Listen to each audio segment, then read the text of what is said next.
Voy a trabajar en esta conferencia tres temas fundamentales. Son los temas que tienen que ver con la meditación. Realmente el yoga es meditación.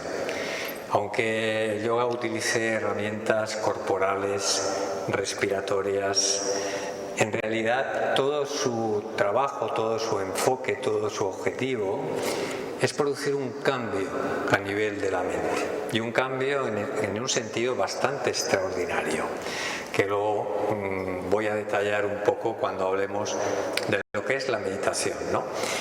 Y el yoga se inserta en una tradición. Se inserta en una tradición que es la tradición védica, que es la tradición de la India, pero no de la India actual, de la India antigua. Estamos hablando de la India conocida como Bharat, y es una India que nos lega un conocimiento realmente impresionante. Y vamos a ubicar entonces la charla en esa dirección de ver de dónde viene el yoga desde esta tradición, y también qué es lo que puede estar aportando la ciencia, en concreto la neurociencia contemplativa que llamamos, a lo que es el conocimiento de qué hace la meditación, que en el cerebro, que en el sistema nervioso, que en el cuerpo, para que podamos entender la tremenda relevancia que tiene la práctica meditativa o la práctica del yoga. Porque vamos a ver un panorama que va mucho, mucho más allá de lo que es el mero trabajo, el mero acondicionamiento físico, la mejora de la salud física que podemos obtener con la práctica del yoga, o la energía vital que podemos ganar con los ejercicios de pranayama, etcétera, etcétera. Veremos que la trascendencia de los métodos o de las técnicas de yoga va en la dirección de producir un cambio de conciencia, y un cambio de conciencia que es tremendamente relevante para el ser humano como individuo, pero también como humanidad, ¿no?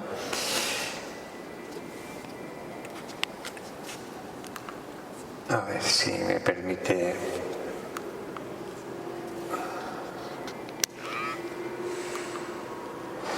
Bien, vamos entonces a abordar, como os decía, estos tres aspectos de la conferencia.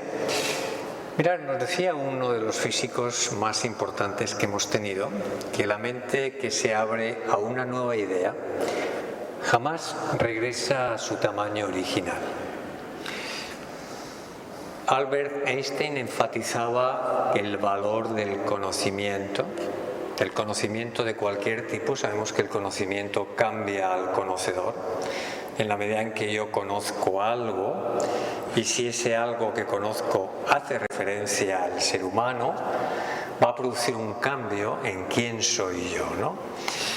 Y en la tradición védica tenemos en la Bhagavad Gita, el Canto del Señor, uno de los textos más importantes en la tradición védica. Podemos decir que el Bhagavad Gita es el libro de bolsillo de la sabiduría védica. En un libro que tiene 18 capítulos está condensada toda la sabiduría de los Vedas, de la India antigua. Nos decía que verdaderamente nada hay más purificador en este mundo que el conocimiento. Aquel que se perfecciona en el yoga de sí mismo, con el tiempo lo encuentra dentro de su propio ser.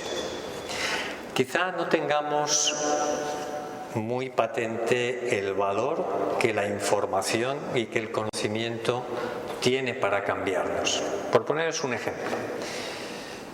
Imaginaros que os levantáis estupendamente bien, habéis dormido de maravilla y hace un día radiante, buena temperatura, sol, estáis de buen humor, tenéis un día por delante maravilloso y todo parece funcionar estupendamente bien.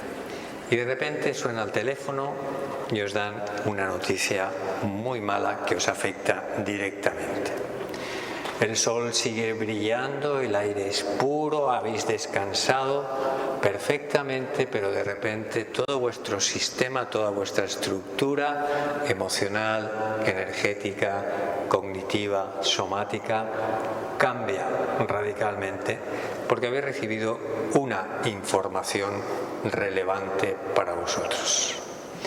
No ha habido, nadie os ha tocado, no ha habido una transmisión de energía, nada raro, simplemente una idea, una información y un conocimiento. Y justo al revés también, ¿no? Estamos hechos polvo y alguien te dice, che, que te ha tocado la lotería. Y de repente toda nuestra energía cambia y bueno, nuestro día se transforma. Si estamos hablando de un conocimiento realmente transformador, y ese es el conocimiento védico, imaginaros si la información cotidiana tiene este poder sobre nosotros, qué poder tiene lo que es el conocimiento védico. Y vamos a ver qué es el Veda, ¿no? Pero cuando dice aquel que se perfecciona en el yoga de sí mismo, ¿qué quiere decir esto, no? ¿De qué sí mismo está hablando este shloka, este párrafo de la Bhagavad Gita? ¿Qué veis aquí? Lo obvio es un carruaje. Esta es una imagen que se utiliza para simbolizar una estructura y que esa estructura somos nosotros, que es la estructura del ser humano. Y si veis los diferentes elementos de esta imagen, vemos una carroza, un carruaje, que podría representar al cuerpo físico, por ejemplo. Vemos unos caballos. ¿Qué crees que representarían los caballos? La mente. ¿Y qué aspecto de la mente? ¿Qué es lo que nos mueve? La inercia. Las emociones, los sentimientos. La propia definición es algo en movimiento. Realmente nos mueve la vida aquello que sentimos. Estamos alegres y estamos de determinada forma, estamos tristes y estamos de otra. Las emociones están representadas por los caballos, que es la fuerza motriz de ese carruaje. Y tenemos a un cochero, ¿no?, que representaría a la razón, a lo cognitivo, al pensamiento, que de alguna forma trata de dirigir en la medida de lo posible estas emociones que a veces se nos desbocan y nos llevan de cráneo, ¿verdad? Pero en esta imagen hay un elemento que no vemos y que es esencial. Y es el pasajero, el que está dentro del carruaje y que en definitiva es quien dirige, o el dueño o el propietario del carruaje, de los caballos, y no lo vemos. Así que cuando este shloka de la Bhagavad Gita habla del sí mismo, ¿a qué se refiere? ¿A las emociones, al pensamiento o al propietario de esa mente y de ese cuerpo que no se ve a simple vista? Porque ninguno de nosotros tiene conciencia de ese pasajero que hay dentro. Nos recibimos, nos conocemos en función de nuestros pensamientos, de nuestras creencias, de nuestras ideas, de nuestras opiniones, de lo que sentimos, de nuestra historia, de nuestras experiencias del pasado. En definitiva, somos memoria. Nos conocemos como memoria, pero no nos conocemos como identidad con mayúscula. Y todas las tradiciones, no solamente la tradición védica, sino otras tradiciones espirituales, nos están hablando de que existe una identidad que trasciende nuestra mente y que representa nuestra verdadera identidad, nuestro yo con mayúscula. Así que el yoga, que se propone desde la tradición védica, es un yoga que habla precisamente del conocimiento de ese ser que somos y que no conocemos y que no tenemos ni idea. Porque cuando encarnamos en este cuerpo y nacimos y nuestros papás nos concibieron y nuestra mamá nos gestó y adquirimos un cuerpo que dio a luz en el nacimiento, perdimos completamente la memoria de lo que podíamos ser antes de encarnar. Así pues, el yoga, que en la actualidad es un yoga que, como vais a ver, tiene poco que ver con la tradición de donde viene. Conocemos muchos yogas, fijaros, basta que uno se acerque al mundo del yoga para que pueda quedar un poco desconcertado ante la variedad de yogas, métodos, estilos, maestros, profesores que hoy por hoy inundan el mercado, porque bueno, el yoga está también de moda, ¿no? Y en muchos aspectos no deja de ser un bien de consumo. Pero más allá de estos estilos de yoga, podemos considerar a grandes rasgos dos aspectos claves que en el yoga lo podemos entender como un medio o lo podemos entender como un logro, podemos entenderlo como un estado. Esto significa que cuando yo digo estoy practicando yoga, significa que estoy utilizando el medio, el método, la práctica del yoga a través de sus diferentes técnicas. ¿Para qué? Para lograr un objetivo, el que sea. Alguien puede ir a una clase de yoga porque le duele la espalda y quiere mejorar su postura corporal y su dolor. Y hay otro que lo que quiere es relajarse. Buscamos una serie de procesos para alcanzar un objetivo que es un logro, un siddhi. Evidentemente no hablamos del siddhi desde la tradición como perfección, como poder, sino simplemente como método. Y cuando hablamos del estado de yoga estamos hablando precisamente de eso, de un estado que podemos encarnar en nuestro sistema, que podemos encarnar en nuestro cerebro.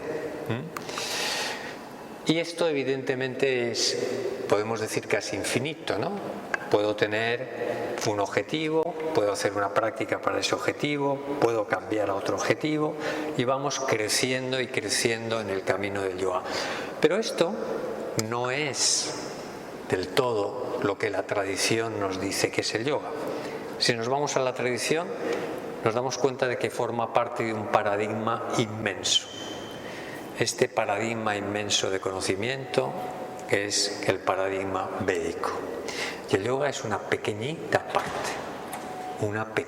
parte de todo ese gran conglomerado de información, conocimiento que son los Vedas. Y en concreto, dentro de ese cuerpo que ahora veremos, es una darsana, que es un sistema de conocimiento de la realidad, es una forma de ver, una forma de percibir. El yoga nos enseña a percibir la realidad de una determinada forma que es sin los filtros ni los condicionamientos mentales. Porque es como si nuestra mente formara capas y capas que distorsionan la realidad de lo que vemos. Y esta realidad no corresponde a lo percibido. Es como si viviéramos en una gran matrix, ¿no? Donde la mente es un gran espejismo, nos hace creer que la realidad es así y la realidad no es así. La estamos percibiendo a través de estos filtros que la vida va depositando dentro de nosotros, ¿no? Basta que alguien tenga una mala experiencia para que esa experiencia le condicione otras experiencias del mismo tipo, ¿no? Así que el yoga, como tradición, pertenece a este aspecto que son los darsanas y que vamos a ver. Uno puede pensar que los Vedas o que el paradigma védico es una colección de libros, es una gran biblioteca, ¿no? Y en parte es así, es decir, todo ese conocimiento actualmente está escrito en una serie de libros, de muchos e inmensos libros, pero el Veda es algo mucho más profundo que lo que son un aspecto bibliográfico. En realidad, el Veda es algo enteramente diferente. El Veda está presente en cada punto de la creación. Es el campo unificado subyacente de conocimiento puro, de conciencia pura, del cual emerge toda la diversidad. Esto lo decía Maharishi Mahesh Yogi. Luego hablaré un poquito de él, porque nos ha legado una comprensión de lo que es el conocimiento védico muchísimo más integrada y profunda de lo que hasta ahora sabíamos. ¿Esto qué quiere decir? Que en realidad el Veda, los Vedas, que están compuestos de estos versos en sánscrito, el sánscrito es un lenguaje antiquísimo que tiene una serie de símbolos que se conocen como el Devanagari y que significa el idioma de la ciudad de los dioses. Y este sonido, que imagino que todos habréis oído mantras védicos, tiene un sonido particular porque en realidad cuando uno se va a ver los Vedas, lo que los Vedas están transmitiéndonos es la cognición de determinados rishis, de determinados vedores, aquellos que podían ver la realidad y que en esa percepción de la realidad captaron un murmullo, un sonido primordial. Ese sonido primordial es la creación que se produce desde el campo inmanifiesto.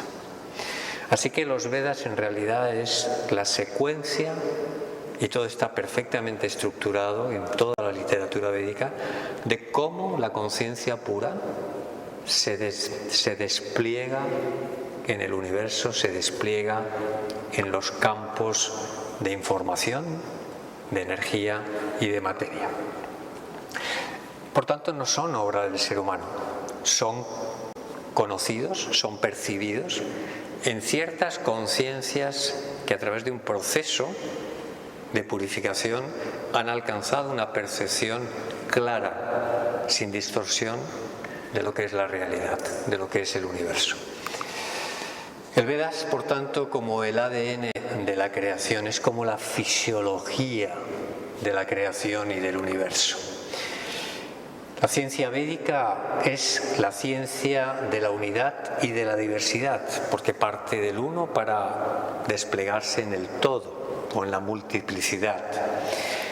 Y nos dice que este campo de conciencia pura, que es la diferencia crucial entre la física más avanzada y el paradigma védico, la física nos dice que hay un campo totipotencial, de vacío totipotencial del cual surgen todos los elementos, pero no nos dice nada más. Sin embargo, el paradigma védico nos dice que eso es un campo de pura conciencia, de pura conciencia, y esa conciencia tiene capacidad creadora. Estos campos que hemos visto que surgen de la conciencia pura son como esto que vemos aquí, ¿no? Imaginaros que tenemos esta lavadora que representa a la materia, al campo de la materia, pero que no funciona a menos que esté conectada a la red eléctrica, que es el campo de energía. Pero resulta que esta lavadora tiene un programa, tiene una serie de programas que le dicen cómo tiene que funcionar, cómo tiene que utilizar la energía. La energía. Por tanto, quiere decir que la información es una especie de inteligencia que organiza la energía y organiza la materia. Esto en el ser humano también lo tenemos, porque tenemos una anatomía, una fisiología. Mirad, cuando un ser humano muere, al segundo de haber muerto, su cuerpo es exactamente igual que antes, pero ya no tiene nada que ver con antes de morir. Hay una energía vital que cesa, que anima al cuerpo que ya no está, y aunque la anatomía, la materia sigue ahí, esa materia ya no funciona como una lavadora que ya no está conectada a la red eléctrica. Tenemos un campo que procesa información, que es nuestra mente, y tenemos una conciencia, que es ese pasajero de la carroza y que no veíamos y de la que no estamos conectados. Vamos a ver que esta conciencia, y esto creo que es realmente interesante porque luego se va a traducir en un aspecto muy práctico en el yoga, en lo que yo estoy haciendo en el día a día. No me importa si estoy haciendo asana, o estoy haciendo pranayama, o estoy haciendo meditación. Tengo que tener en cuenta que esta conciencia pura tiene en sí la semilla de la creación. ¿Por qué? Porque la conciencia es consciente.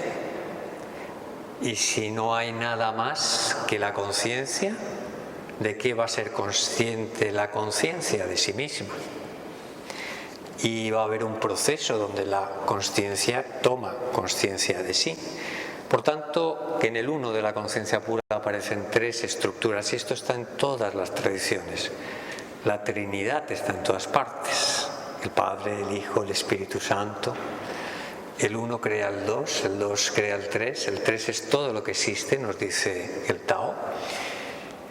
Y la estructura del tres está en la base de la creación. Necesitamos una estructura de tres que cuando todavía no se ha manifestado tiene tres nombres, Rishi, Devata y Chandas. No importa que nos quedemos con eso. Lo que quiero mostraros es que esta estructura inmanifiesta da lugar a tres cualidades que todos habéis oído seguramente si conocéis el yoga, que son los tres gunas, sattva, rayas y tamas, que son esenciales en la práctica del yoga, aunque a veces no se utilicen, no se nombren, pero que si comprendemos qué significan, vamos a poder llevar nuestra práctica a un nivel de comprensión diferente. Estas tres estructuras o tres cualidades de la naturaleza, sattva, rayas y tamas, corresponden a los campos de información, energía y materia de la física. En realidad no hay nada nuevo, solo que con diferentes nombres, ¿no? De hecho, los físicos han propuesto un paralelismo tremendamente similar, ¿no? Porque aquí tenemos en el lado izquierdo lo que es ese estado de vacío cuántico con tres estructuras que representarían los tres componentes de la conciencia pura, y en el lado derecho los 5 elementos y los 3 dosas que veremos a la tarde en Ayurveda, ¿no? De tal manera que el lenguaje es diferente, y el medio a través del cual se ha llegado a ese conocimiento es diferente, pero la realidad que están mostrando es tremendamente parecida, tremendamente semejante. Y aquí tenéis una serie de las características de cada una de estas tres cualidades o tres campos: sattva, rayas y tamas, información, energía y materia. ¿Y por qué es importante que lo tengamos en cuenta? Porque cuando yo practico yoga o cuando yo hago meditación, voy a actuar sobre estas tres cualidades que están dentro de mí.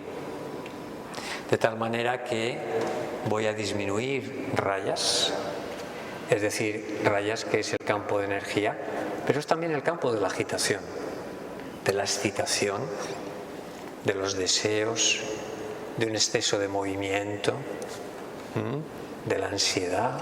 Cuando tengo demasiada energía, excitación, mi mente no está tranquila.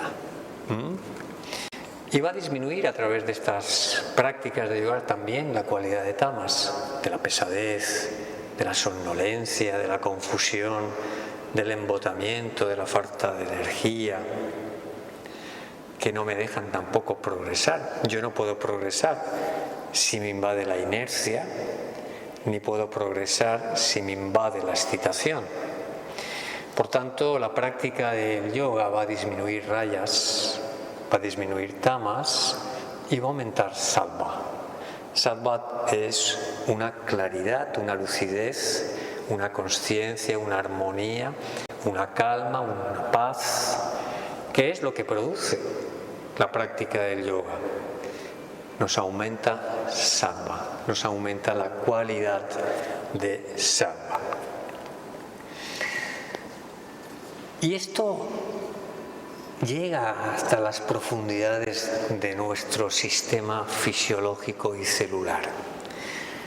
Maharishi Mahesh Yogi, que trajo un método de meditación muy específico, del cual hablaré un poco después, y también trajo una comprensión del paradigma védico muy profunda, nos dice: el hombre no es solo una masa de células. En su más simple, más refinado estado de conciencia, el hombre es el potencial total de la ley natural, el campo de potencialidad pura, el Veda. Pero claro, uno puede tener mucho dinero en el banco, pero si pierde la memoria y no recuerda que tiene tanto dinero, vive como un pordiosero. Necesitamos recuperar la memoria de quiénes somos. Necesitamos recuperar que tenemos esta potencialidad dentro de nosotros, que tenemos esta capacidad que está en la base de todo lo creado. Tony Nader, un médico internista, psiquiatra, neurocientífico y doctorado en el cerebro en el Instituto de Massachusetts, trabajó íntimamente con Maharishi Mahesh Yogi para hacer un descubrimiento realmente asombroso. Empezó a correlacionar todo lo que eran los Vedas con todas las estructuras de la fisiología humana.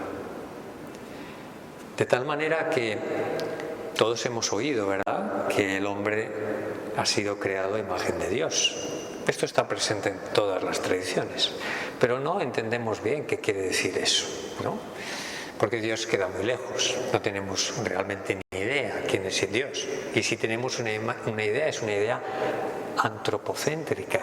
Nos imaginamos a un Dios como un ser humano más grande, más sabio, más poderoso, pero no deja de ser una idea humana. No tenemos ni idea quién es Dios. Pero si el Veda es el ADN de la creación, si toda la creación surge a través de estas dinámicas de sonido, porque el verbo crea, la palabra crea, resulta que hemos podido tener la experiencia concreta de cómo el Veda estructura el cuerpo humano, hasta el punto de que todas las disciplinas védicas que luego veremos han sido ubicadas en determinadas estructuras o funciones del cuerpo humano. De hecho, él propuso, Tony Nader propuso, que todos los Yoga Sutras, que son todos estos aforismos que codifican la ciencia del yoga, que codifican la ciencia de la meditación, están estructuradas en la corteza cerebral. Por eso cuando alguien escucha sánscrito o cuando alguien recita sánscrito, a diferencia de idiomas modernos que no producen un cambio cerebral significativo, cuando uno escucha o recita en el sánscrito, el cerebro cambia su patrón electroencefalográfico y aparece como si estuviera meditando, simplemente por oír sánscrito o recitar el sánscrito. Así que este descubrimiento que le llevó muchos años trabajando mano a mano con Maharishi, realmente nos ha permitido ver que las dinámicas de lo de arriba de la creación se encuentran en la construcción de este cuerpo, ¿no? Y en la alquimia ya se nos decía, ¿no?, igual que arriba es abajo, igual que abajo es arriba. Entonces allí una serie de semejanzas tremendamente interesantes. Y si bajamos más a la fisiología, vamos a ver estas tres cualidades en algo que es fundamental, que es nuestro sistema nervioso neurovegetativo. Todos tenemos un sistema nervioso involuntario, que es el que rige todas las funciones. ¿Qué haríamos sin él? Porque nos ayuda a digerir, hace que respiremos sin que intervenga la consciencia ni la voluntad, hace que nuestro corazón lata, inerva los diferentes órganos para darles su ritmo de funcionamiento. Por tanto, es una maravilla que tenemos ahí. Y este sistema neurovegetativo nos sirve además para sobrevivir ante las amenazas de fuera. Nos sirve para, en según qué modos voy a funcionar neurológicamente hablando, tendré mayor capacidad de sobrevivir ante el entorno que puede ser en algunos momentos amenazante o peligroso. Stephen Porges desarrolló lo que se conoce como la teoría polivagal y nos dice que hay 3 modos de funcionamiento del sistema nervioso neurovegetativo. 3, curiosamente, ¿no? Tenemos el 3 por todos los lados. Tenemos 2 sistemas dentro del neurovegetativo, pero tienen 3 modos de funcionamiento. Que el 1 crea el 2 crea el 3 y el 3 es todo lo que existe.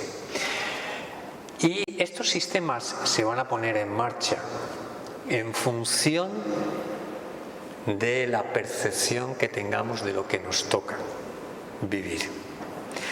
Si yo tengo una percepción de amenaza, es decir, corre mi vida peligro, voy caminando por la calle y me sale un perro con aires amenazadores, o me llega un aviso del banco, o me llama mi pareja y dice tenemos que hablar, y mi corazón se pone alerta y dice a ver qué pasa por aquí, ¿no? Y mi sistema nervioso empieza a reaccionar y se pone en marcha lo que es el señor simpático, el neurovegetativo simpático, que nos lleva a una activación en el modo lucha-huida.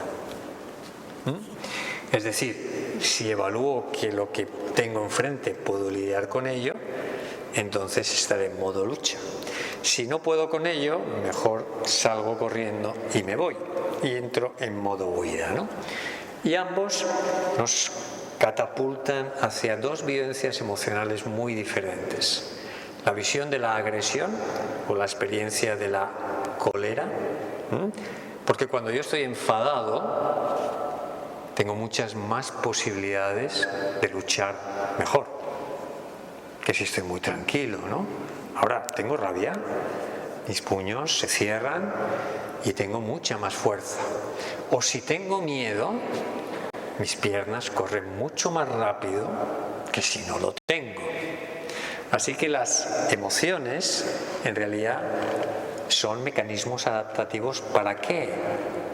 Para propiciar una determinada actividad en el cuerpo acorde con lo que me toca vivir.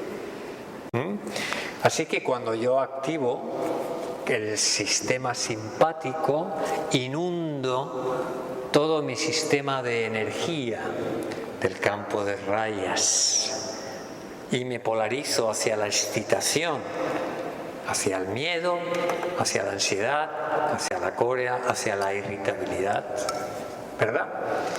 Pero imaginaros que yo me encuentro con una situación tan amenazante que no tengo ninguna escapatoria, no puedo ni luchar ni huir. ¿Qué hago? Por ejemplo, ocurre una desgracia, un terremoto, y me quedo sepultado. ¿De qué sirve activarme si estoy aprisionado? No podría sobrevivir. La única manera de sobrevivir, ¿cuál es? Entrar en hibernación, bajar al relentí todas mis funciones y pongo en marcha el sistema del parasimpático dorsal, que me lleva a inhibirme como un animal cuando ya no puede ni luchar o huir. ¿Qué hace? Se hace el muerto para intentar aplacar al depredador o al contrincante que tiene ahí. Y no veréis a 2 animales pelear cuando uno se hace el muerto. Entonces es un mecanismo de supervivencia total. Y es el que ponemos en marcha cuando tenemos una experiencia de trauma. Cuando tenemos una experiencia de trauma, el cuerpo se queda colapsado, queda congelado, queda inhibido o queda disociado, ¿verdad? Y esto evidentemente corresponde ¿a qué? Al campo de tamas, al campo donde no hay energía, todo está apagado, todo está detenido, todo está oscurecido, ¿no? Pero tenemos un tercer modo, que es el modo del parasimpático ventral, que nos lleva a sentir que estamos en un lugar seguros, que estamos, que tenemos confianza, que estoy conectado conmigo, porque cuando estoy en los otros modos me desconecto de mí en favor de la supervivencia. Y este modo parasimpático ventral me permite algo tremendamente importante, que es, me permite conectar y me permite explorar. Cuando yo estoy en modo neurológico ventral, me abro al mundo, puedo aprender del mundo, puedo explorar el mundo, porque el mundo es un lugar seguro para mí. Y esto corresponde a sattva. Y esta es la cualidad que el yoga o la meditación desarrolla en uno, esta capacidad de estar conectado conmigo, sentir que el mundo es seguro y por tanto poder explorar el mundo y conocer el mundo. En los otros dos estados no conozco, solo sobrevivo, que ya es bastante. Y por desgracia vivimos la mayor parte del tiempo en los otros dos estados, porque todos tenemos un estrés crónico en esta sociedad. Vivimos, digamos, en lo que llamamos la fase de resistencia crónica del estrés, con niveles de cortisol altos, pero que a fuerza de acostumbrarnos, pues ya decimos que estamos bien cuando nuestro sistema ya está acelerado, ¿no? Y veis, aquí tenemos esas tres cualidades descritas en el funcionamiento de nuestra fisiología. Bueno, aquí tenéis algunas de las emociones que están asociadas a estos niveles neurológicos. Si yo tengo un nivel neurológico activado, ya le puedo decir a alguien, cálmate, que mientras no me cambie un sistema parasimpático ventral, no va a cambiar. Voy a necesitar una estrategia que modifique su estado neurológico para que su estado emocional sea diferente.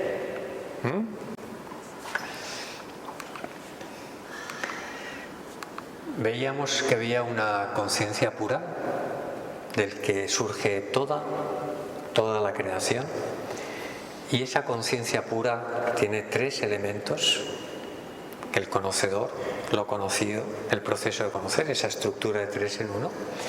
Bueno, resulta que en el paradigma védico tenemos 4 Vedas.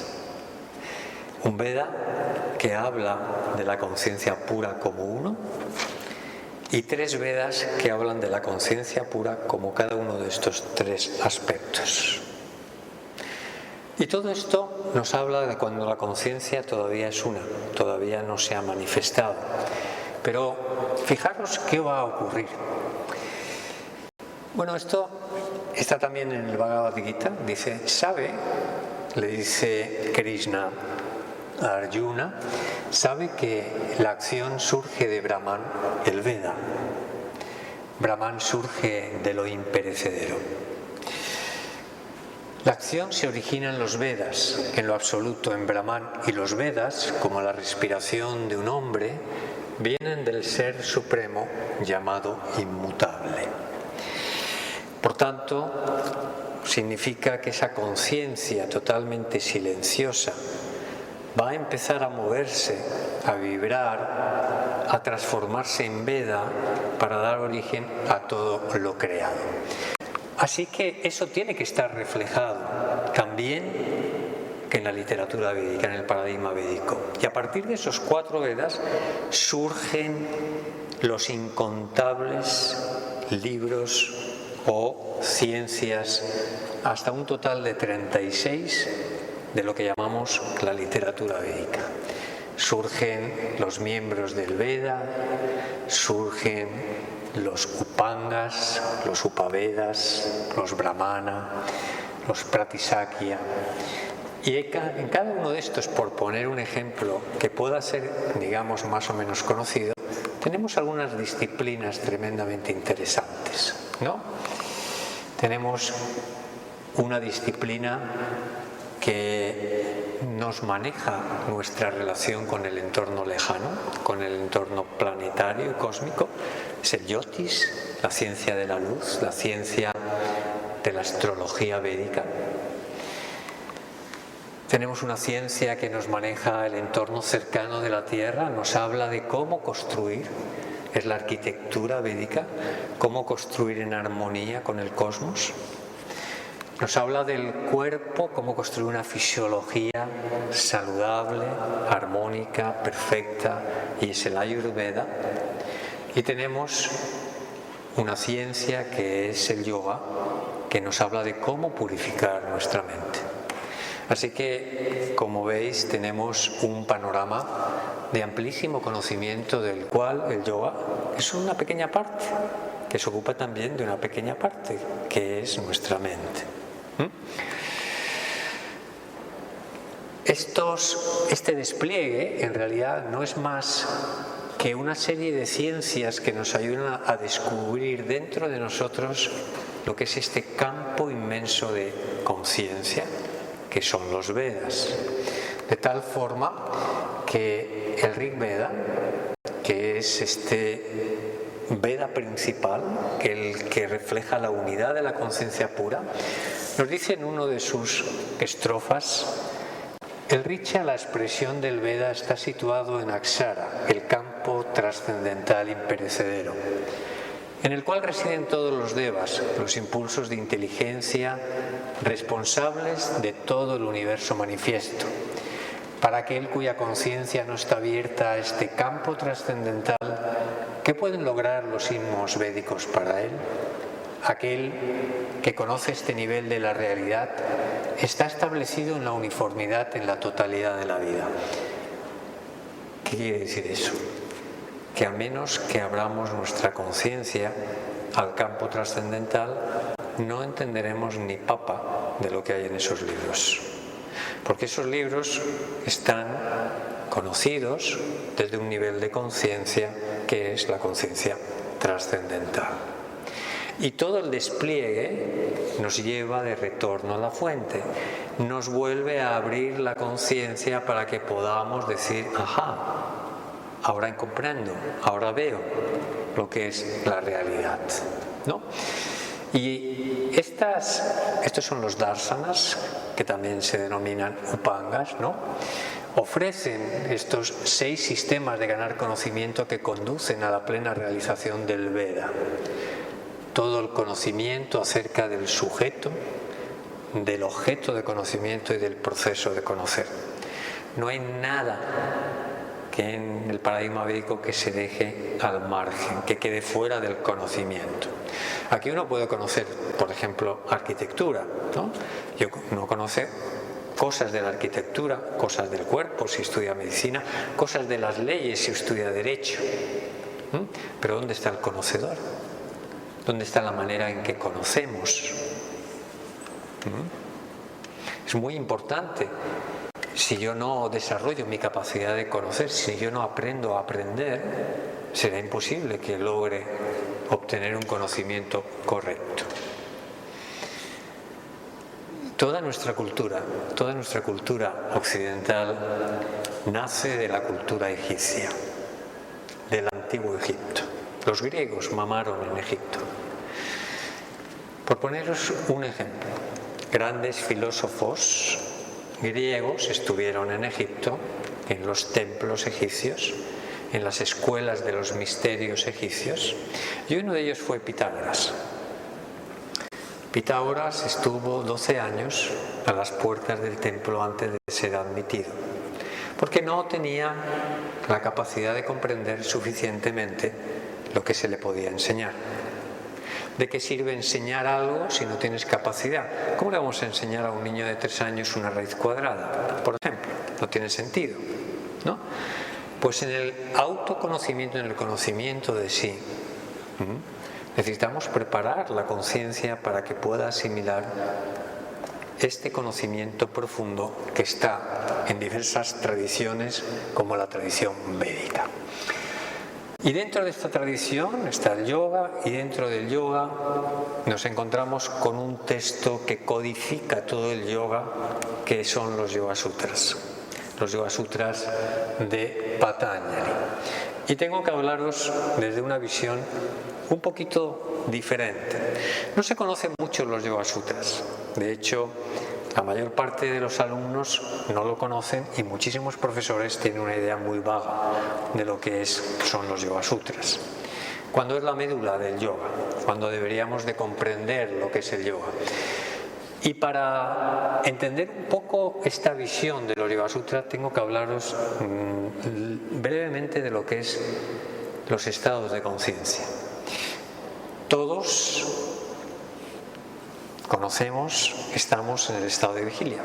Bueno, espero que todos estemos en el estado de vigilia. Quizá alguien esté en el estado del sueño o de los sueños. Todos pasamos por estos tres estados diferentes diariamente. Y en estos tres estados de conciencia, nosotros, es decir, nuestra sensación de yo y nuestro mundo cambia. El yo de la vigilia y el mundo de la vigilia no tiene nada que ver con el yo del soñar ni el mundo del soñar. Igual que el sueño profundo, donde no existe ni mundo ni yo. Todo desaparece. No me entero. Solo me entero de que he dormido bien porque me despierto como fresco, pero no tengo ni idea de qué ha pasado detrás. En esas horas del sueño recuerdo vagamente algún sueño, pero no recuerdo absolutamente nada del sueño profundo. Absolutamente nada, como si hubieran metido una anestesia y hubiera desaparecido la conciencia de mí. Entro en tamas, en un completo tamas, donde todo desaparece. Pero el yoga nos propone que existe un cuarto estado de conciencia,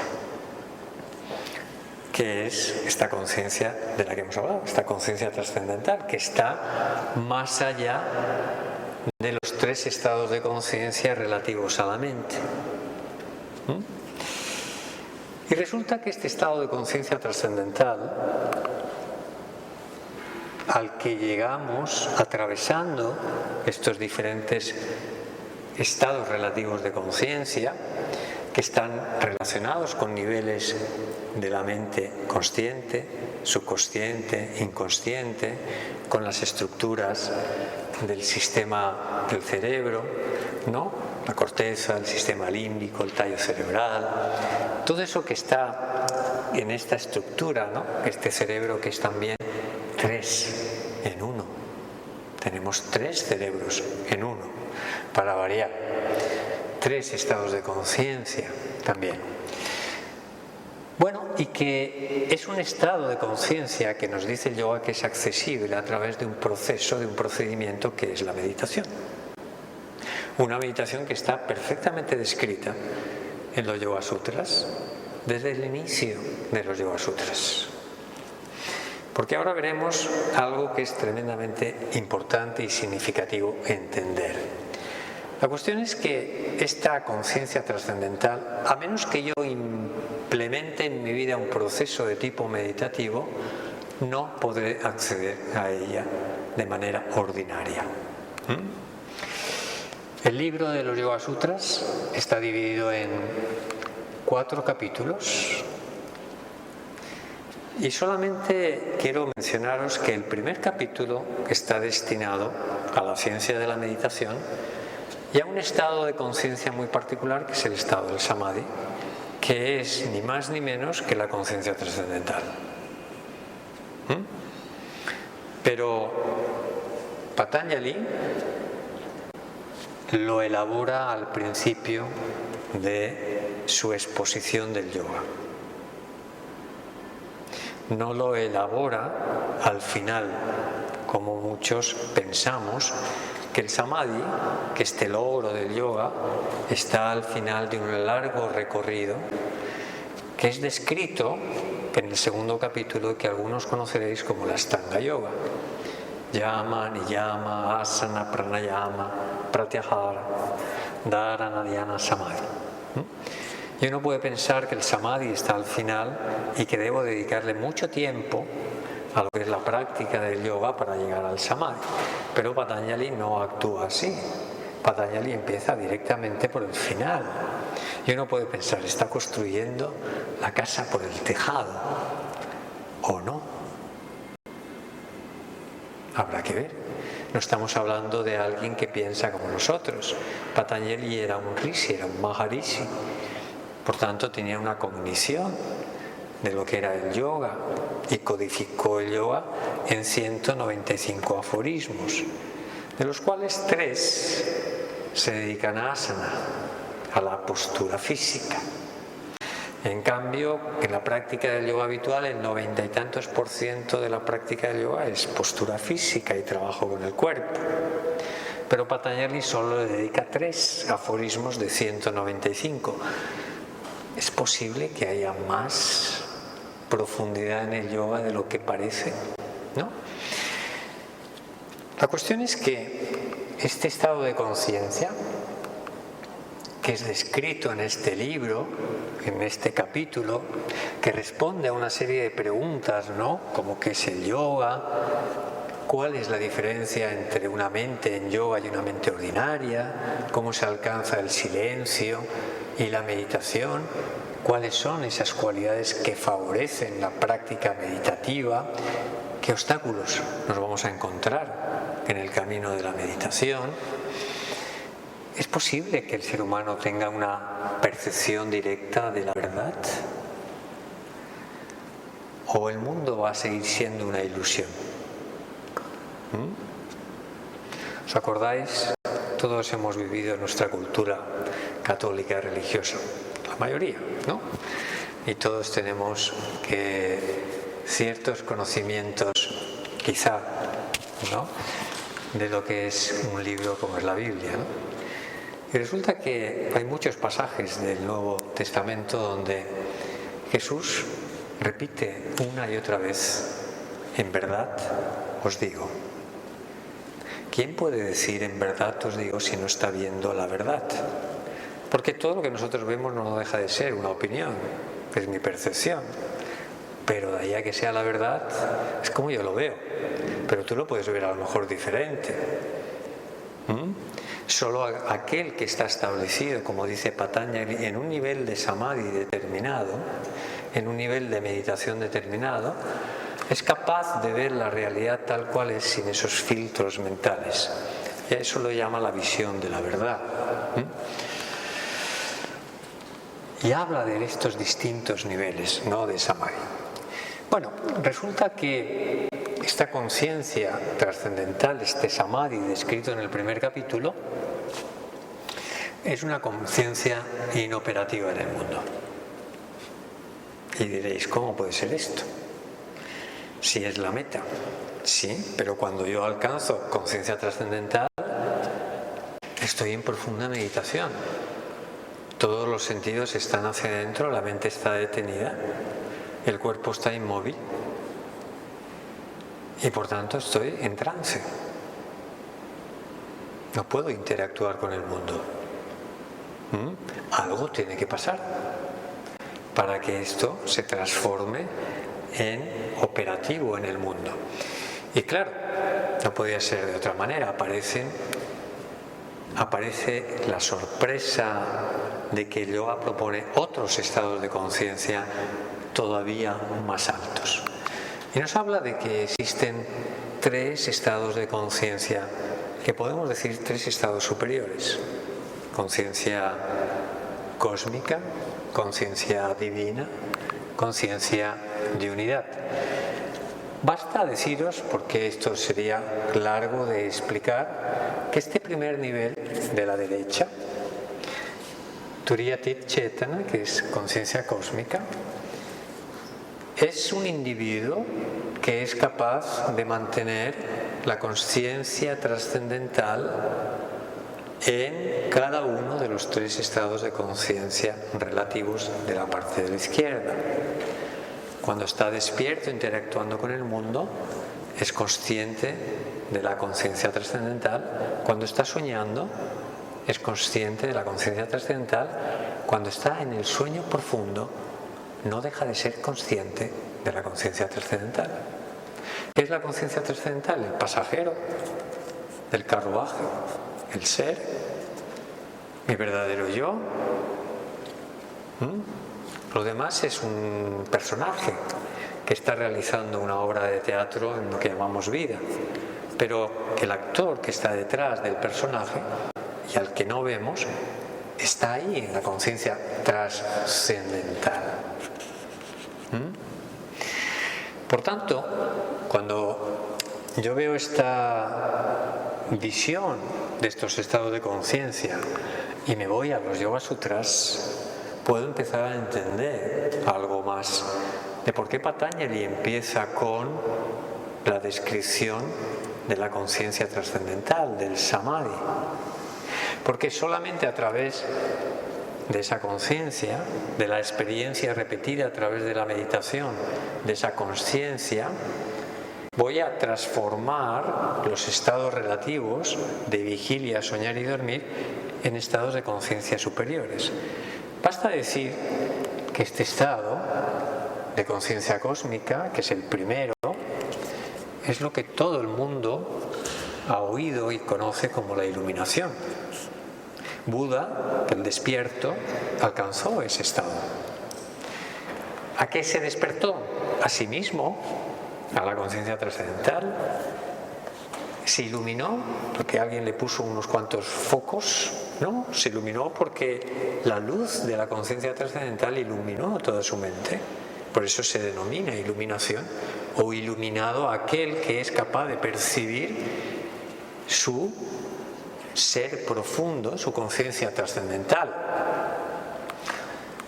Así que Patanjali en realidad está desplegando en la ciencia del yoga todo lo que son los estados de conciencia superiores, a través del primer capítulo, del segundo, del tercero y del cuarto. Por tanto, no es más que la exposición de cómo vivir en estados de conciencia superiores. Eso es la práctica del yoga.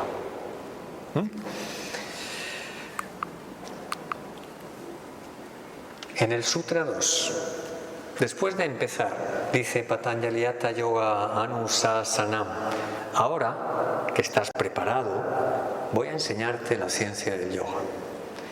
Y en el siguiente sutra dice Yoga Chitta Vritti Nirodha. El yoga es el completo asentamiento de todas estas actividades de la mente. Y este completo asentamiento de las actividades de la mente, que son las técnicas meditativas, ¿no?, que tratan de llevar, ¿no?, esta mente y esta atención hacia este estado de Nirodha. El estado de Nirodha, que es la antesala, el requisito previo a lo que es el Samadhi, es un estado extraordinario de mi mente que se caracteriza por un par de opuestos. Un par de opuestos que involucran la claridad, la alerta, la lucidez, la conciencia, el enfoque, y el silencio, la calma, la relajación y el reposo. Es como si mi sistema nervioso, mi cerebro, empezara a entrar en un modo de funcionamiento que no es o estoy excitado y activo o estoy apagado y durmiendo, sino que empiezo a estar despierto dentro de lo que es el silencio interior. Y ese es el estado de Nirodha al que nos lleva la práctica meditativa.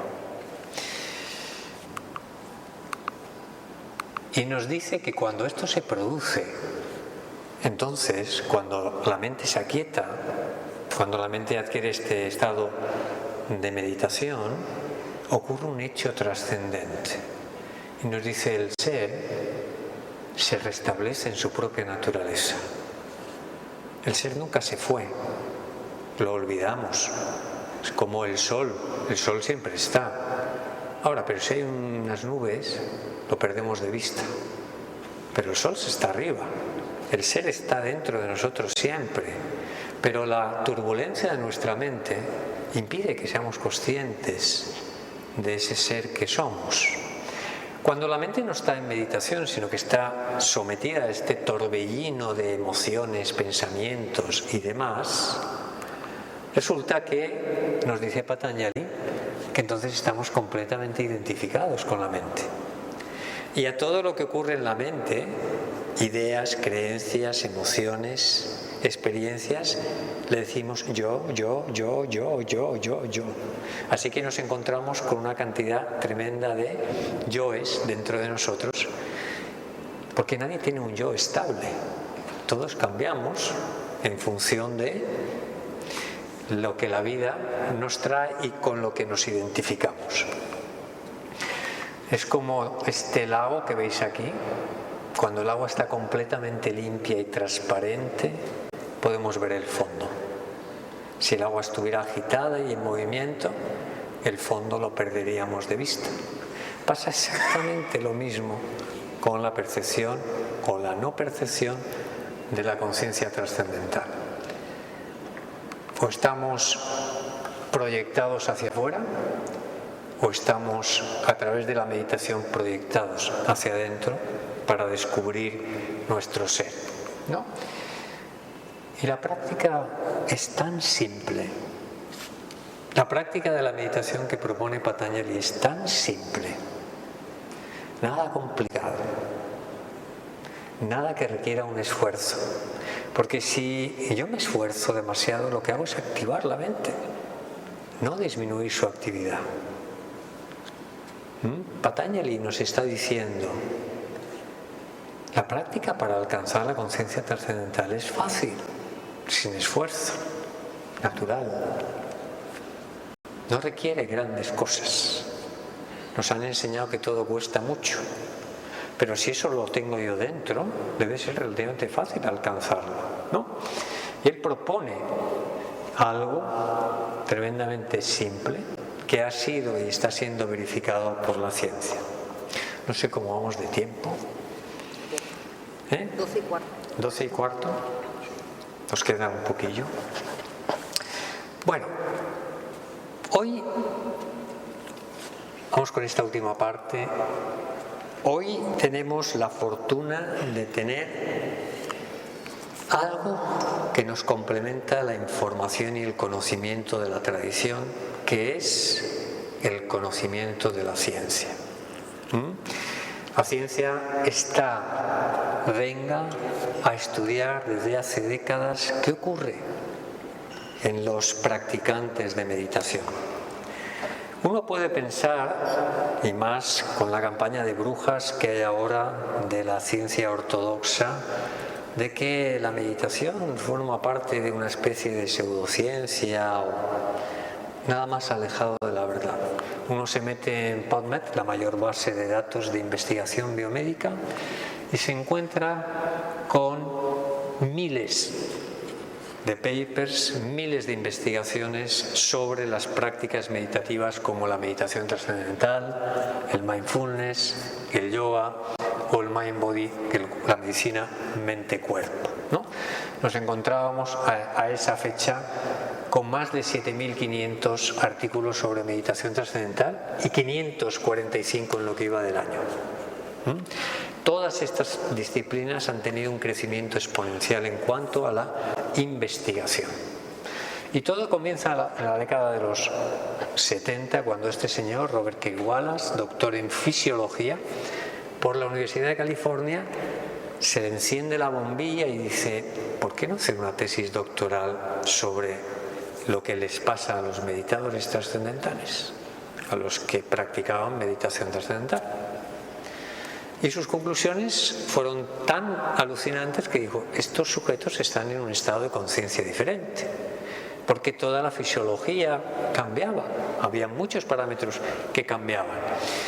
Por los mismos años, en la misma década, Jon Kabat-Zinn, médico, biólogo, importa ciertas técnicas de la tradición budista a las que después conformarán el cuerpo del mindfulness, lo mete en un programa de 8 semanas para enfermos crónicos y a partir de ahí desarrolla sus grandes programas de 8 semanas aplicados al estrés, al cáncer, a las adicciones, a un montón de cosas y con un éxito brutal a día de hoy, ¿no? Y Daniel Goleman, psicólogo, profesor de psicología en Harvard, bestseller con sus libros de inteligencia emocional, Richard Davidson, colega de Goleman y catedrático de Psicología y Psiquiatría en la Universidad de Wisconsin, empiezan a estudiar también a los meditadores, empiezan a estudiar algunos meditadores trascendentales y de repente deciden que van a continuar estudiando solo a los meditadores de mindfulness.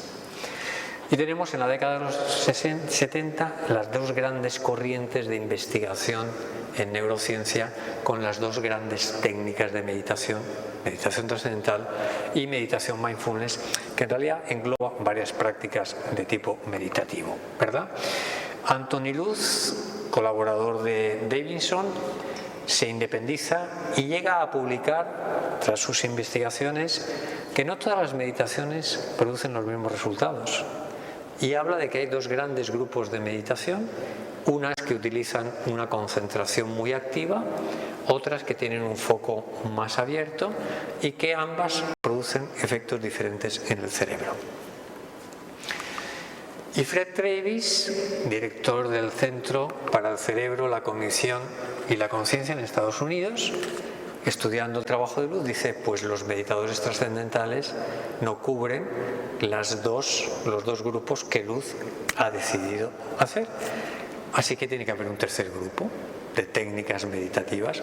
Y hoy, en la investigación científica, se admite que existen estos tres grupos, ¿no?, de prácticas meditativas donde se engloban, vamos a decir, la mayor parte de las prácticas pertenecen a uno u otro método de uso de la atención.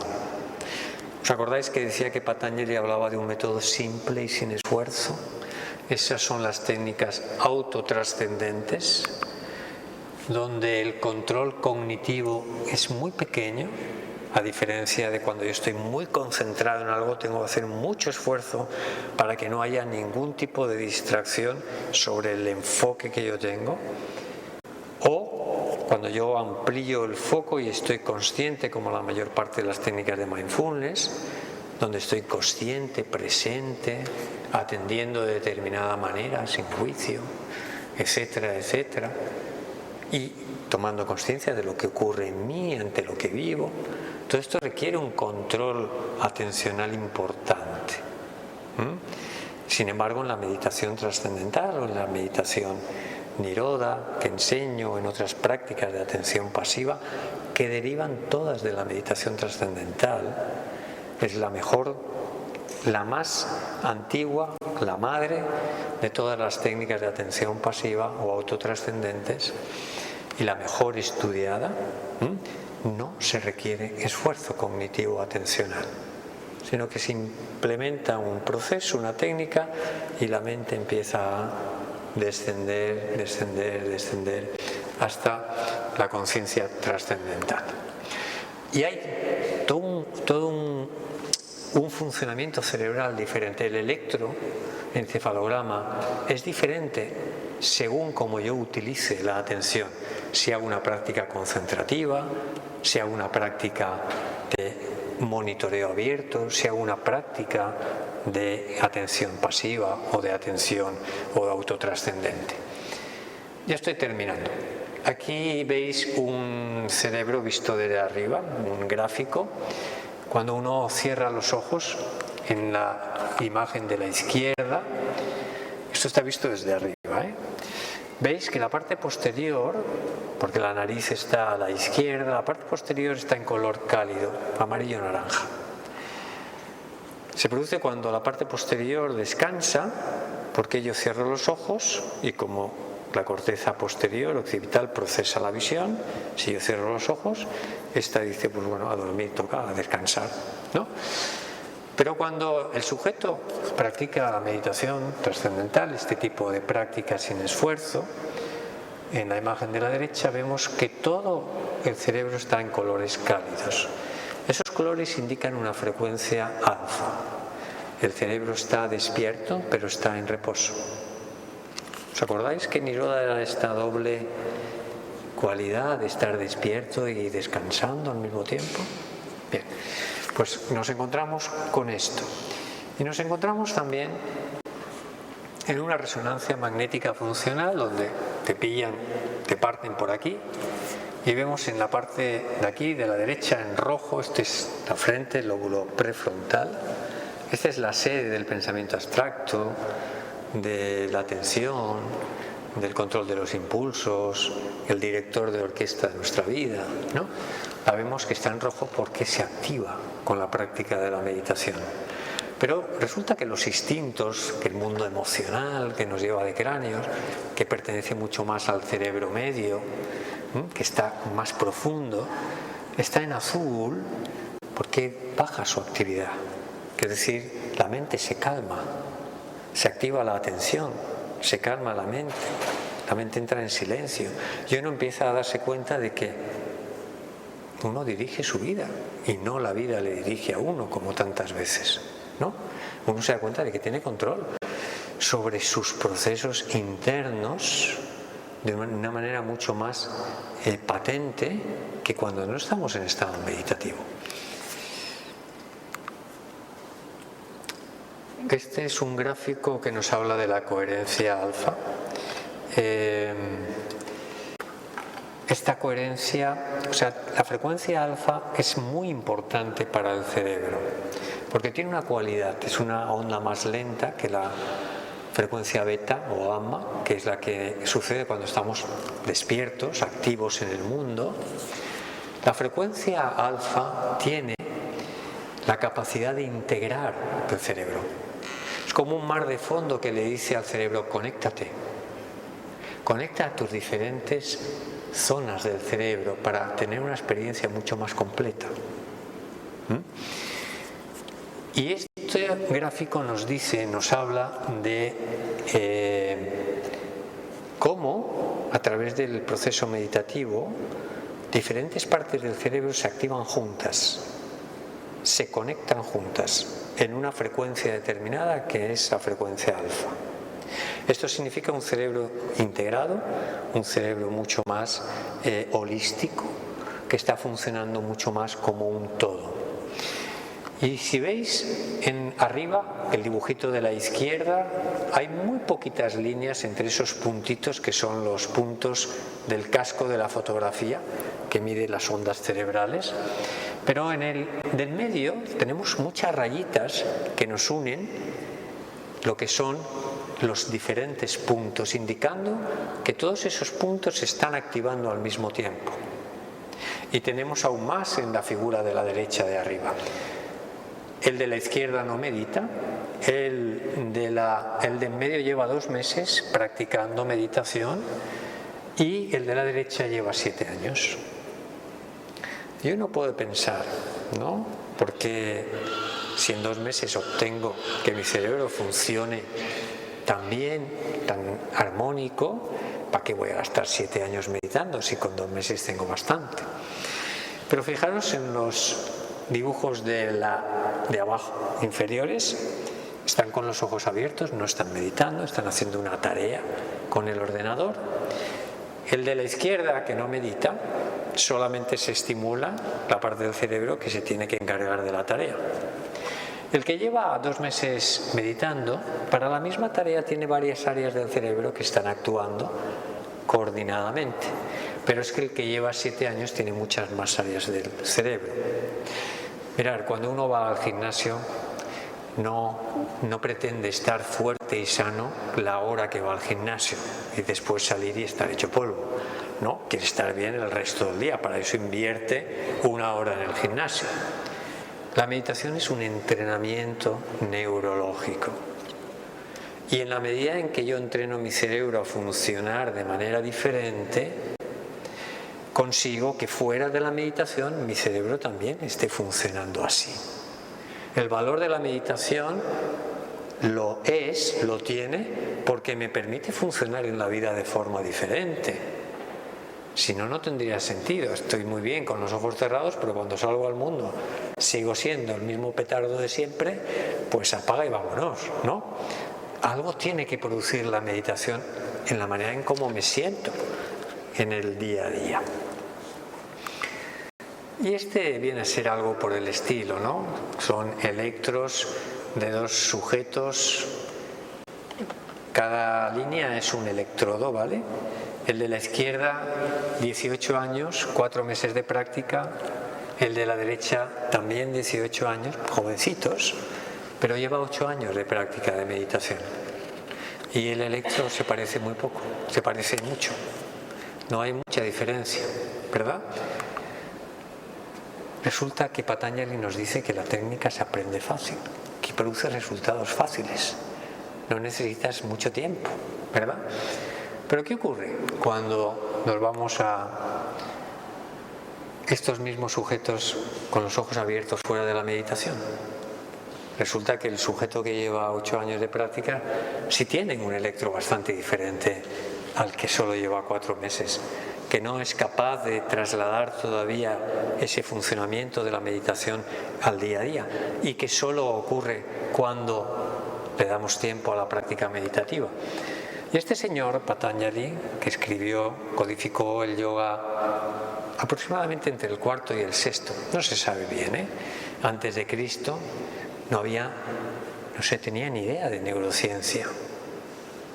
Bueno, este sujeto nos dice en uno de sus aforismos en los Yoga Sutras, la práctica meditativa, solo queda firmemente establecida cuando es aplicada por largo tiempo, sin interrupción, con respeto, cuidado y fervor. Coge la técnica que él le propone, hazla correctamente, dedícale tiempo sin interrupción y obtendrás el resultado. Pero esto no es llegar y puar, esto no es llegar y esto no es comprar. Oye, quiero un electroencefalograma meditativo y te pago tanto, ¿no? Aquí tienes que sentarte a meditar, tienes que dedicarle tiempo si quieres que tu cerebro cambie. Nadie puede comprar unos músculos, nadie puede comprar la salud. La salud se tiene que conseguir, dieta, ejercicio, descanso, buenas relaciones. Hay cosas que el dinero no puede comprar, afortunadamente. Bien, y para terminar,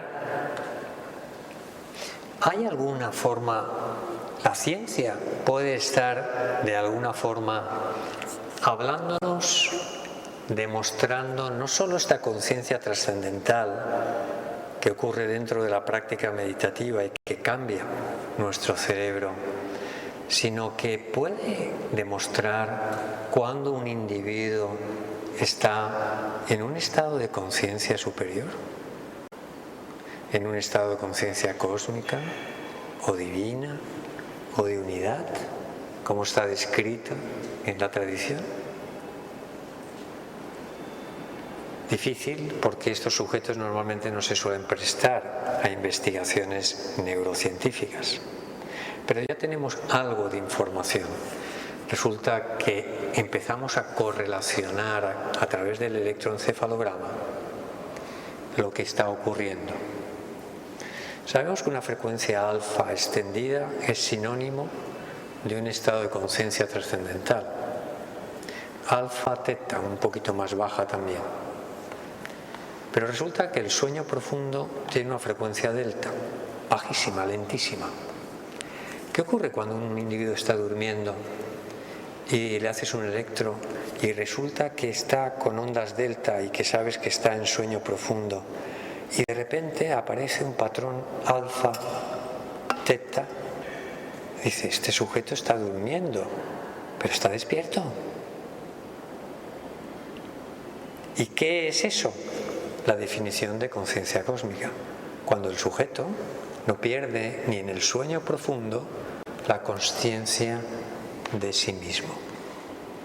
Y esto la ciencia empieza a demostrar algo que antes solamente era una experiencia subjetiva. Y bueno, aquí termino la exposición. No sé si tenemos algo de tiempo y queréis hacer alguna pregunta. ¿Qué hora llevamos? Menos 25. Nos hemos pasado 5 minutos. Entonces, ¿Qué tipo de sujetos investigan? ¿Qué tipo de practicantes han sido? meditación trascendental. Siempre meditación trascendental. Las investigaciones son de meditación trascendental. Y son practicantes que viven en esta parte, ¿no? Como en esta parte del mundo, ¿no? En concreto, en Estados Unidos, en Fairfield, Iowa, hay un centro, una universidad privada con un currículum académico oficial, normal, pero que tiene el programa de meditación trascendental incluido dentro del currículum académico. Entonces todos los estudiantes meditan 2 veces al día con los profesores y hay un centro muy potente de investigación sobre los efectos de la meditación trascendental en los sujetos. Pues muchísimas gracias. Muchas gracias.